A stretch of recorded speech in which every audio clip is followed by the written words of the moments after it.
2027 का विधानसभा चुनाव आने वाला है और 2027 के विधानसभा चुनाव के लिए सभी लोग अपनी तैयारी में जुटे हुए हैं। इस समय हमारे साथ प्रकाश कुमार डबराल जी हैं, जो कि करोला विधानसभा से भी आते हैं और जिला बनाव जो संघर्ष समिति है जो उत्तराखंड में अलग से जिले बनने हैं उसके लिए भी लगातार काम कर रहे हैं, उसके संयोजक भी। डबराल साहब, पहले तो आपका बहुत बहुत स्वागत है तहलका डिजिटल में। आपके संघर्ष समिति से ही बात कर लेते हैं। आपका उत्तरकाशी जिला खुद काफी ज्यादा बड़ा है, आप जिस विधानसभा से आते हैं करोला विधानसभा वो काफी बड़ी है, तो जिलों को लेकर के संघर्ष किस तरह से चल रहा है, पहले इसका जवाब, उसके बाद विधानसभा पर बात करें। सबसे पहले तो आपके चैनल को मैं स्वागत करता हूं और आपसे जुड़े सभी लोगों को मैं नमस्कार करता हूं। और मेरा परिचय समाज सेवक के रूप में सबसे पहला जो मेरी जिम्मेदारी है, जब हमने 2010 में अपना कैरियर शुरू किया है तो 2010 से शुरू किया। हमारे गाँव में आपदा आई थी, समय पहाड़ी क्षेत्रों में हर साल आपदा आती है, मेरे गाँव में भी आई थी। हमारे गांव में 18-19 परिवार देवी आपदा से उनके घर ध्वस्त हो गए। तो 2010-11 में भाजपा की सरकार में तो हमने वहाँ पर अपने गांव में वहाँ पर सरकार की कैबिनेट मंत्री कल्याणदास को बुलाया और जिले के जितने बड़े अधिकारी, छोटे अधिकारी, सबको गाँव में बुला करके सबको आवास भी दिलाए, कई सुविधाएँ दिलाई है। उसके बाद हमने 2011 में उत्तराखंड में 15 अगस्त को माननीय मिशन युक्ति के द्वारा जो तत्कालीन मुख्यमंत्री थे उनके द्वारा 4 जिलों की घोषणा हुई। 4 जिलों की घोषणा हुई, उसमें सुबह जब न्यूज़ 8 बजे की न्यूज़ में चलता है, लाइन चलती है कि करोला जिला, डिलीहाट, कोटद्वार, रानीखेत लाइन चल रही है। उसके बाद जब घोषणा करते हैं मिशन की तो कुछ हमारे करोला जिले को हटा करके उसमें प्रमुखी कर देते हैं। फिर उस समय विवाद हुआ, हमारे क्षेत्र के लोग सड़कों पर आए, बहुत बड़ा आंदोलन हुआ और ये आंदोलन 21 दिन तक चला, दिन रात इतना भयंकर चला कि प्रत्येक बच्चा सड़क में आया और फिर सरकार ने इस मुद्दे को पद से हटाया। फिर खंडूरी जी आए, खंडूरी जी जब आप बैठे उन्होंने शपथ ली। उसके बाद हमारी जो जिला कार्यकारिणी थी करोला की, जिला बनाव संघर्ष समिति जो हमारी करोला जिले की, वो सरकार के पास है, खंडूरी जी के पास। वहाँ पर उन्होंने नया प्रस्ताव जारी करवाया सरकार से, उन्होंने कहा कि हम जिले बनाएं। फिर 11 में 2 मुख्यमंत्री बन गए थे, मिशन जी और खंडूरी, तब तक चुनाव आ गया, 12 में चुनाव आए, फिर जिले लंबे पड़े। तो तब से लेकर हमने आज तक जिले के लिए 33 दिन तक 11 में आंदोलन किया और 75 दिन तक 2016 और 50 दिन तक 2018 में जिले की मांग को लेकर बहुत बड़ा आंदोलन किया, दिन रात मेहनत की, पूरे क्षेत्र के लोगों ने सहयोग किया। लेकिन फिर उसके बाद भी सरकार ने जिले नहीं बनाया। लेकिन आज क्योंकि उस समय बीजेपी की सरकार की जब आपने बात की और आज भी बीजेपी की सरकार इनफैक्ट पिछले 10 सालों से लगातार सरकार है, तो इस संबंध में कभी बातचीत हुई? क्योंकि सिर्फ करोला ही नहीं, आपने कहा होता है उसमें कोटद्वार भी शामिल था, रानीखेत, डीडीहाटी, तमाम चीजें थी और इन जगहों पर चैलेंजेस काफी ज्यादा है। तो क्या आप संकट समिति के द्वारा बात करें वर्तमान मुख्यमंत्री से? अभी हमने सरकार को अपने करोला संगठन बनाया, तीनों जिलों में जिला बनाव संघर्ष समिति का हमने रवाई के नाम से, हमारे 3 जिलों हैं, 3 जगह के नाम से विवाद हुआ है। करोला कोई कह रहा है कि अमूर्ति बनाओ जिसकी घोषणा हुई, कोई कह रहा है कि करोला बनाओ। हमने कहा तीनों जिलों को इकट्ठा दिखाया, सबकी सहमति ली, न करोला न आप इसका जो हमारा प्रसिद्ध नाम है रवाई का, रवाई के नाम से जिला बनाएंगे और उस पर सहमति बनी है सब की। और हमने कहा मुख्यालय सरकार बनाए, मुख्यालय बड़कोट बने, नौगांव बने, करोला बने और मोरी बने, ये सरकार बनाएगी। जहाँ पे व्यवस्था ठीक होगी वहाँ पर जिला मुख्यालय बनना है, ये सरकार का काम। हमारा काम है कि हमको जिला चाहिए। और रवाई के नाम से अलग जिले की मांग, अब सरकार अभी तक उसको कर नहीं पाई। आपकी विधानसभा पे आते हैं, क्योंकि करोला विधानसभा काफी दूरस्थ विधानसभा है, मौजूदा विधायक योगेश्वर लाल है। किस तरीके से देख रहे हैं पिछले 5-10 सालों के कार्यकाल को? बीजेपी भी देखी, करोला के लोगों ने कांग्रेस भी देखी और अब क्योंकि मौजूदा सरकार में कहा जाता है योगेश्वर लाल जो विधायक है कई बार दावा करते हैं कि मुख्यमंत्री के काफी क्लोज हैं, कई बार चला कि भाई मंत्री भी बन सकते हैं, मंत्री बन नहीं पाए। लेकिन किस तरीके से कामकाज हुआ, जो उम्मीदें करोला के लोगों की, क्या उम्मीदें पूरी हो पाई? तो विधायक जी ने 4 साल हो गए, पूरा सरकार भी 4 साल बेमिसाल कर रही है, कार्यक्रम मना रही, अमृतकाल मना रही है। लेकिन देखो लोग परेशान हैं, लोगों को लिए गैस नहीं है, पानी की समस्याएं हैं, कई चीज़ें, सड़कों की समस्याएं हैं और सोशल मीडिया के माध्यम से जो सड़कें हमारे यहाँ स्वीकृत हो रही हैं जो बनी हुई सड़कें हैं उन्हीं को थोड़ा ठीक करने के लिए उसमें 8 करोड़ का बजट, 10 करोड़ का, 11 करोड़ का, 15 करोड़, 20 करोड़ का उसी सड़क में लगाया जा रहा है। जहाँ पे जिन गाँव में अभी तक सड़कें नहीं पहुँची, जैसे सांखाल है, बडियार है हमारे क्षेत्र में, मोरी क्षेत्र में कई गाँव ऐसे हैं जहाँ पर सड़कें नहीं पहुँची। तो उसके लिए हमने बहुत बड़े आंदोलन किया है। मैं 2 बार टावर पर चढ़ चुका हूँ, एक बार 2012 में, फिर 2024 में। 24 में मैं 27 मांगों को लेकर, जिसमें 15-16 उसमें वो थी सड़कें, और मुख्य बिंदु हमारा वो था कि हमारा जिला अस्पताल बने, क्योंकि हमारे 3 जिलों का बहुत बड़ा क्षेत्र है और वहाँ पर मरीज हॉस्पिटल से सिर्फ रेफर के देहरादून के लिए होते हैं। वहाँ पे अल्ट्रासाउंड मशीन भी नहीं, तो उसके लिए भी मैंने भूख हड़ताल करी, एक बार ही 2-2 बार, 3-3 बार हड़ताल करी, 5-5, 6-6 दिन तक होता रहा। ये सारा रिकॉर्ड सरकार के पास है मेरा। फिर वहाँ पर अल्ट्रासाउंड मशीन स्वीकृत हुई 18-19 में। फिर उसके बाद उप जिला अस्पताल की हमने मांग करी, वो इस बार स्वीकृत हो गई, उसका काम भी लागू हो गया।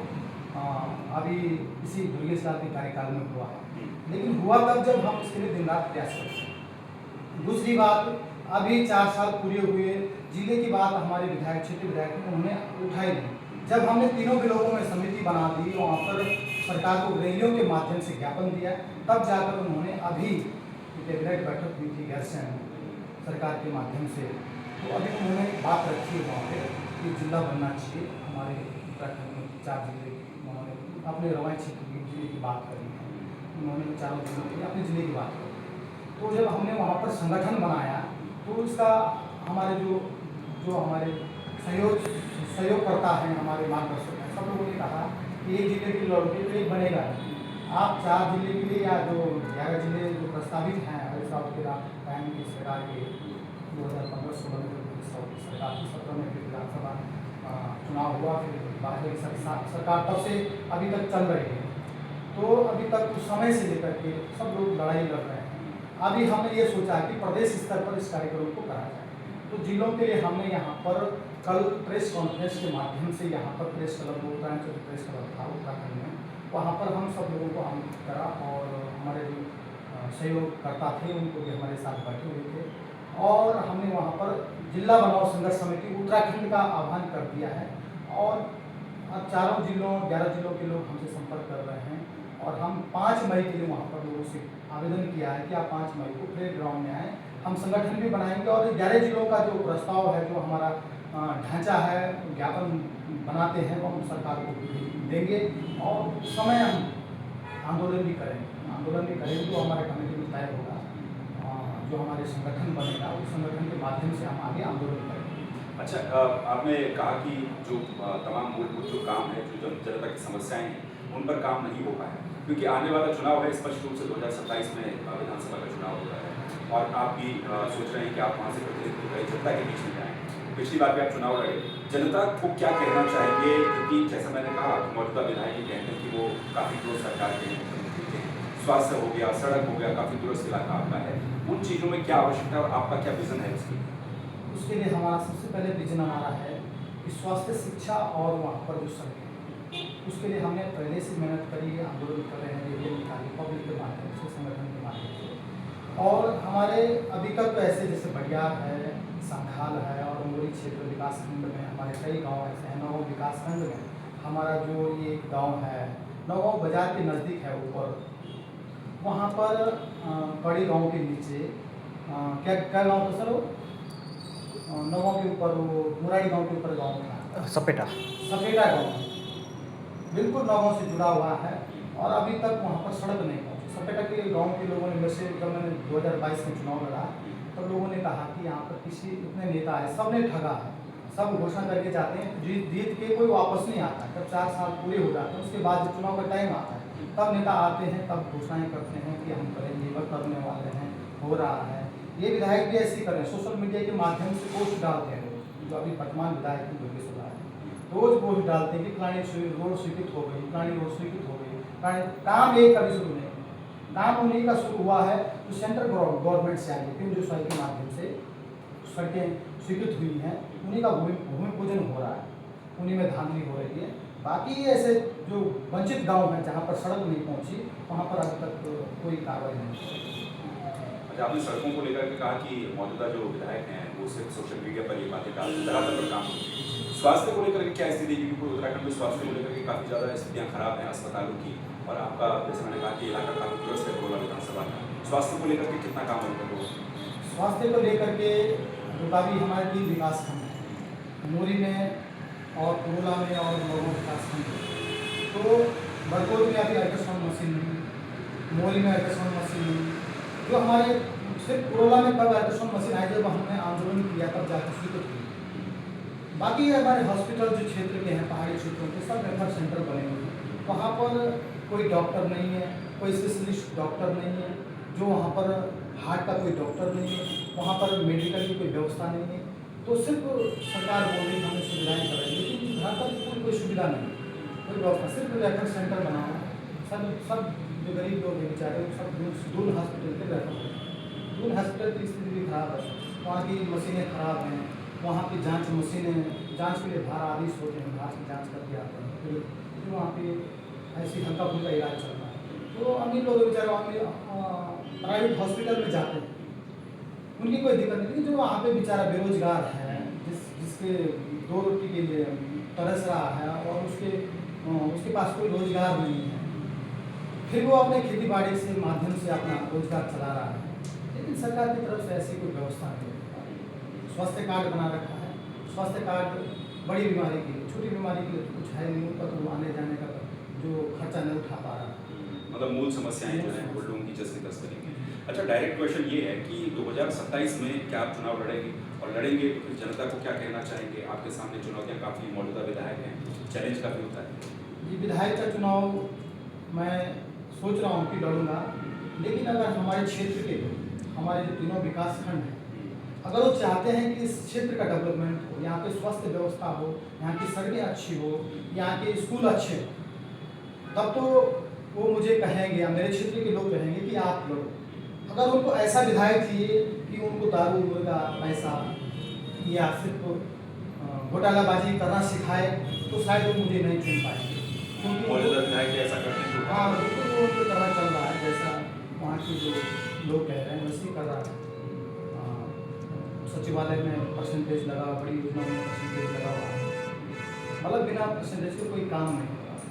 समाज कल्याण एक ऐसा विभाग था कि पिछले 4 साल से, मैं खुद अब मेरे गांव में आपदा आ रही है, वहाँ के रास्ते बहुत ख़त्म हैं। उसके लिए मैंने समाज कल्याण से 3 साल तक लगातार फाइलें भेजी, लेकिन हमारे जो मौजूदा विधायक हैं उन्होंने वो फाइलें पीछे खिसकाई। जो मेरे गांव के नाम की जो योजना है सबको पीछे रखा है।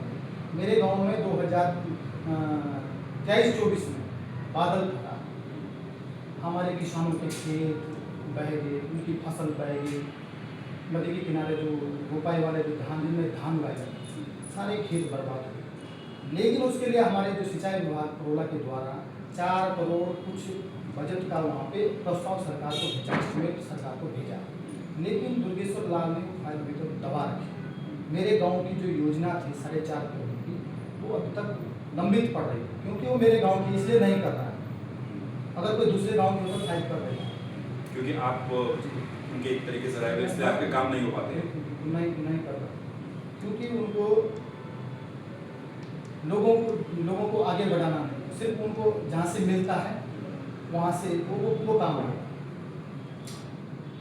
ये बड़ा आरोप लगा है। बिना देश के कोई काम नहीं। बाकी जो हमारे भाजपा के कुछ लोग कहते हैं कि दुर्गेश्वर लाल अच्छा काम कर रहा है, मैं मानता हूँ अच्छा काम कर रहा है, लेकिन धरातल पर जितनी भी निधियाँ बढ़ती उनके माध्यम से, उसका धरातल पर कोई काम नहीं। हमारे साथी ने सूचना के अधिकार के माध्यम से उन्होंने निकाला, लेकिन धरातल पे जो देखा तो वो काम धरातल पे नहीं, उससे बंदर बांट हो रही। चलिए, बहुत बहुत शुक्रिया आपका बातचीत करने के लिए। तो ये थे प्रकाश कुमार डबराल, जिनका साफ तौर पर कहना कि कोरोला विधानसभा में जनता की उम्मीदों के अनुरूप वो काम नहीं हो पाए हैं जो होने चाहिए थे। बाकी खबरों के लिए आप देखते रहिए तहलका डिजिटल।